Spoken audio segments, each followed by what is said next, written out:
Good morning. I'm very happy to be joined by Mayor Ed Lee, my Chief Assistant City Attorney Jesse Smith, Chief Deputy City Attorney Ron Flynn. Also here are Deputy City Attorneys Yvonne Murray, Molly Lee, Sarah Eisenberg, Christine Van Aken, Matthew Lee, and Neha Gupta. All of these attorneys have been working exhaustively on the action we filed this morning. I'm announcing today that I filed a federal lawsuit against President Donald Trump and his administration for his executive order attempting to deprive San Francisco and other cities of billions of dollars in federal funding because of our sanctuary status. The President's executive order is not only unconstitutional, it's un-American. That's why we must stand up and oppose it. We must be guardians of our democracy that President Obama spoke of in his farewell address.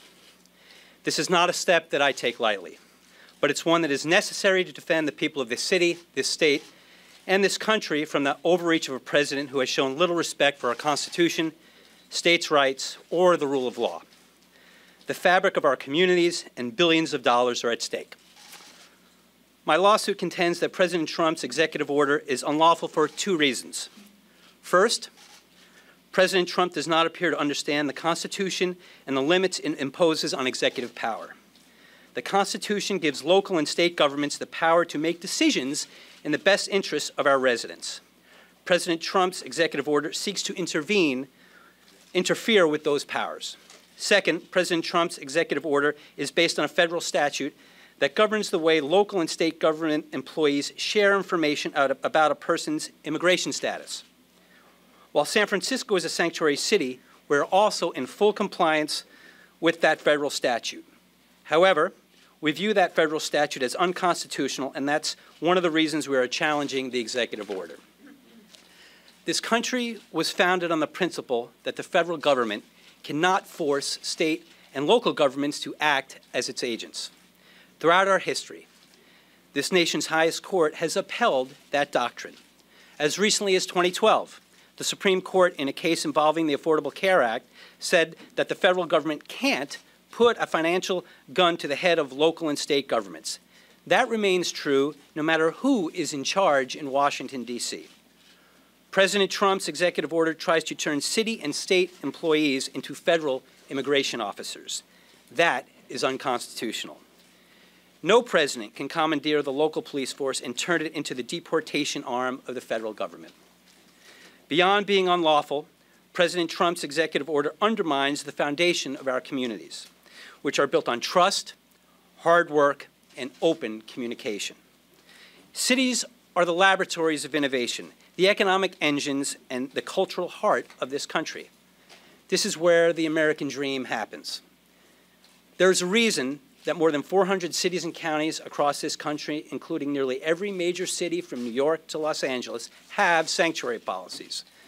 They recognize what San Francisco first recognized 28 years ago when we learned that undocumented victims of domestic violence were too scared to report they were attacked because they feared being deported if they went to police. Sanctuary policies encourage undocumented immigrants to report crimes so that cities can investigate and prosecute. These policies get violent criminals off the street who may not otherwise have been reported. Many people think that sanctuary city policies protect criminals, but that is wrong. If the federal government has a criminal warrant, we honor that.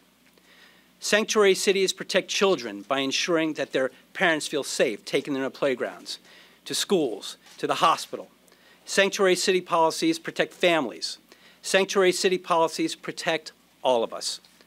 We're all safer when everyone, including undocumented immigrants, feels safe reporting crimes. We're all healthier when every resident, including undocumented immigrants, access public health programs.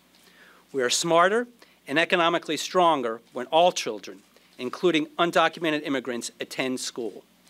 And the numbers bear that out. A recent study by a University of California, San Diego professor found that sanctuary counties had less crime, fewer people in poverty, and lower unemployment than other counties. This executive order is supposed to be about public safety, but this study found that on average there were 35 fewer crimes committed per 10,000 people in sanctuary counties compared to others. If allowed to be implemented, this executive order would make our communities less safe. It would make our residents less prosperous, and it would split families apart. That's why I'm requesting that the court halt the implementation of this executive order and invalidate the federal law it is based on. I am also seeking a declaration from the court indicating that San Francisco complies with federal law. We will continue to cooperate with our federal authorities, but in a manner that respects states' rights and, most importantly, our Constitution. And before I take any questions, I'd like to give Mayor Lee a moment to say a few words. He has been a leader and has stated very clearly that San Francisco will continue to be a sanctuary city and protect that wonderful tradition that San Francisco has always been based on. Mayor Lee. Thank you. Good morning. First of all, I want to commend our City Attorney Dennis Herrera and his entire staff for their swift action and filing of this of these papers to protect our sanctuary city. I want to recognize Supervisor Ronan, who's here as well from the Board of Supervisors. As I said last week, we are ready to fight to keep our city safe. Today is a prime example. The President's misguided executive directives, executive orders, make our residents less safe. And as a city, we will fight back, and today we fight back. Since November of last year, the entire city has worked together to prepare a legal defense if it came to that. Well, unfortunately, it has. Strong cities like San Francisco must continue to push our nation forward, and let this once again be a reminder to America that we are a city that fights for what is right, that we stand as one to protect San Francisco and all that we believe in. Thank you again to our city attorney and to your team for protecting our city and our residents. Thank you, Mr. Mayor, and thank you, Supervisor Ronan, for being here. And with that, I'll open it up to questions. Yeah. Talk about first, what is at stake here for the city in this lawsuit, and then are you working with any other cities or state officials, presumably this would also help them? Yeah, you're absolutely right. I mean, there are things that are at stake here, some quantifiable, some not as quantifiable, but just as important. We've made it quite clear from a financial perspective that nationwide there are billions of dollars at stake for sanctuary cities here. Most specifically in San Francisco, we get about $1.2 billion from the federal government, either direct, about 50% of that is direct, 50% of it is indirect through the state. But I'd say there's something that's equally important, and that is the comfort and confidence of our residents. We have at least 30,000 undocumented residents here in the city and county of San Francisco, and they are scared. And we owe it to our community, whether they be undocumented or citizens, that a comfort in not fearing that there's going to be an ICE raid at their home for no reason and they're going to be deported. And we owe it as stewards of this city to make sure that we are providing that assurance and that comfort to our residents that we are going to fight on their behalf against attempts to violate the rule of law. And I think that that is very, very important for our community, and that's something that we're fighting for equally as well. Now, with respect to other communities, I know the mayor and myself have been in contact with a whole host of cities, not just here in California, but across the country. And I think that you can rest assured that that cooperation will continue. And I'm hopeful that with this lawsuit today that more cities will step up and take action in a concrete way. Mr. Herrera, to what extent does your analysis rest on case law created when conservative or Republican localities are trying to escape the dictates of a Democratic executive? Well, as I said, we've been very clear in terms of laying out our lawsuit that we've cited to what occurred under the Affordable Care Act about not having the that you can't put a gun to the head of localities, and we have a variety of case law that has been cited going back decades about what is required when you're going after federal funding. So, and we're very confident in our analysis, and we believe that the law is clear that you cannot commandeer local officials to carry out federal dictates. If you're going after federal grants, there has to be a germaneness to that money. It can't be the dictate can't be unconstitutional, and you can't put a gun to the head of states and localities to get them to comply with what you might want at the federal level. You have a ripeness issue since no money has been withheld or even supposed to have been withheld. Well, I think if you go and look at our complaint, we're very clear and careful with respect to how we attack that. We attack the constitutionality of 1373 on its face, number one. We say that it's quite clear that San Francisco already complies with federal law. And I'm not worried about the ripeness argument with respect to that. And if you look, we don't really deal with the issue of funding, as it were, fully knowing that what we've articulated is the basis for getting to that point. And when that happens, we'll be well positioned to make those arguments as well. Yeah, in the back. How long have you guys been working on this, and are you hoping that other jurisdictions will join this actual suit or file their own? We have obviously been looking at this issue for quite some time. There's a variety of issues that we have been looking at since the election to make sure that San Francisco is protected, and we have been coordinating with the state and other governments throughout California to make sure that our positions are protected. So we've been looking at this issue for quite some time, as well as other issues with respect to housing, health care, environment and climate issues. So this has been going on for months, and obviously we had to see what was going to be the first shot across the bow, and we've seen it, and we were ready to go. As you know, critics point to this Kate Steinle case as Exhibit A Yeah. As being the problem with sanctuary cities. But there's a flip side to all this, that sanctuary cities can make cities unsafe, and use that as an example.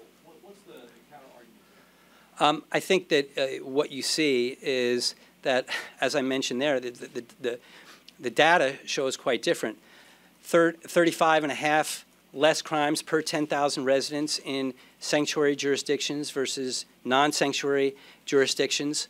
I think it's quite clear that actually sanctuary cities make the cooperation between communities and law enforcement more robust, more confident.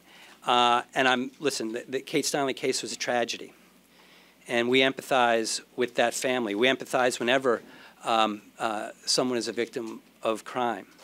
And I think there's this misnomer out there that with respect to sanctuary cities that we're protecting criminals. That's not in fact the case. We comply with federal law, and if provided with a criminal warrant or a court order, we turn information over. So I think that was a convenient soundbite that folks used for political purposes, the tragedy of Kate Steinle's death. But the reality is, in a broader sense, that communities are safer when you have a robust sanctuary city policy in effect. Yeah. How concerned are you that, and this is maybe for the mayor as well, how concerned are you that the federal government will find other ways of making an example of San Francisco or punishing San Francisco by maybe having more workplace raids by ICE, that there could be other consequences to this? Is that a concern? I would say this, and then I'll let the mayor give his perspective, but it's no secret that San Francisco has been a target, as it were, from well before our filing of this lawsuit today. And we owe it to our residents to make sure that we are protecting their interests, protecting taxpayer dollars, and we're going to use every tool at our disposal to make sure that the rule of law is followed, our residents are protected, and that they know that they have an entity here that's going to fight on their behalf. Not a surprise that we might be targeted. I think our city's values, the way we've conducted ourselves as an entire city to protect our immigrant populations, to talk strongly about diversity and the inclusiveness that we have, and the policies, everything from our airport to how we help disadvantaged groups in the city, always made us a target. So it's no surprise that this president might continue to target us. That is why I've said that we should be ready, that everybody in our city should be ready, whether it's on the health care front, on the homeless front, on the civil rights front, or on the immigrant front. We have to be ready, and this is why we've been preparing for this. And again, this is why we're calling not just on our city attorney. We've asked attorneys throughout the Bay Area to join, along with foundations that want to be part of the effort to resist this politicizing and immigrant baiting and making sure that these executive orders do not come forward. Mr. Mayor, really quick, do you have a reaction to the President appointing a new executive director of ICE and a possible threat of triple the amount of immigration agents coming into San Francisco going forward? What would the city do should all of a sudden a bunch of federal agents show up here to deport people? Well, again, I think to the extent that they have warrants and they're abiding by the law, will be a level of cooperation. Of course, that is a concern when you emphasize people who are not interested in making sure our communities are safe, or safe in maybe one definition. I do agree, again, with our city attorney that sanctuary cities are safer, and it's proven statistically, but also you talk to our police chief and our sheriff and other law enforcement professionals. They believe that having open communications with all of the elements of our society is much more preferable to having a safer society. If increased enforcement in ICE is what the president is doing, hopefully he's got an objective that it'll be safer. I don't think that necessarily makes us safer. Any other questions?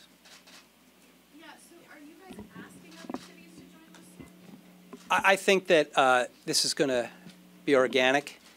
I think we welcome as much support and assistance that other cities might want to provide as we're going forward, and we'll see what other jurisdictions. We have a history of working cooperatively with other jurisdictions, and that's not something that's going to change. The state legislature is voting on bills that could actually make the state more of a sanctuary state. I mean, do you hope the Attorney General might even join? Yeah, we're in communication with them, and any assistance, I think it's important that we all work together, and that's not something that I think is going to be a problem. What message are you trying to send to Donald Trump and the Trump administration? Well, I think obey the rule of law. Abide by the Constitution. You know, we're a nation of laws, not of men, right? And there are processes and there are legal strictures there that give a level of predictability that we all have to live by. You can't, you're not emperor who rules by fiat. We all have to abide by the rule of law. And we're going to make that quite clear in this, that San Francisco is in accordance with the law. We're going to live by the law. But, Mr. President, and your administration, you need to do it as well. Last question. Yeah. If Congress acts on the executive order and blocks sanctuary city funding, what happens to that funding while the suit is in progress? Do we get it on assumption that we might win, or do we lose it until we win? Well, that's why we're so, we thought it important to file this lawsuit now.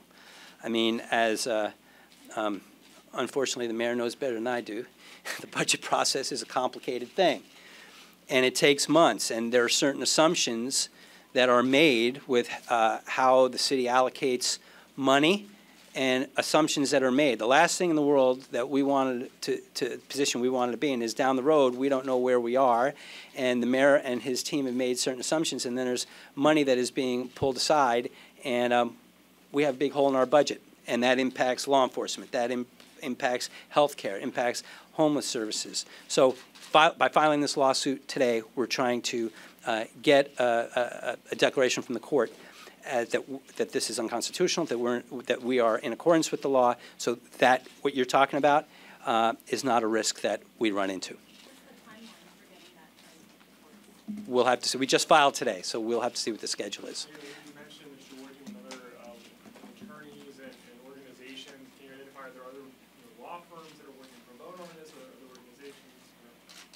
Well, the city attorney is the lead. I'm sure they have other firms. What I was referring to was the call upon community lawyers and the bar associations. As I did a few weeks ago, there was over 1,200 lawyers from the private sector who wanted to step up and help protect immigrants whose rights were being violated. And they are part of the community of legal trust that we invest in as we put funds out there to make sure that the rights of our residents and our citizens and green card holders and others are protected as well. Do you think that 1.5 million is enough for the legal help? Oh, we're definitely gonna multiply it by the volunteerism that's out there, and I think there's a lot of firms that are offering their pro bono services to support this.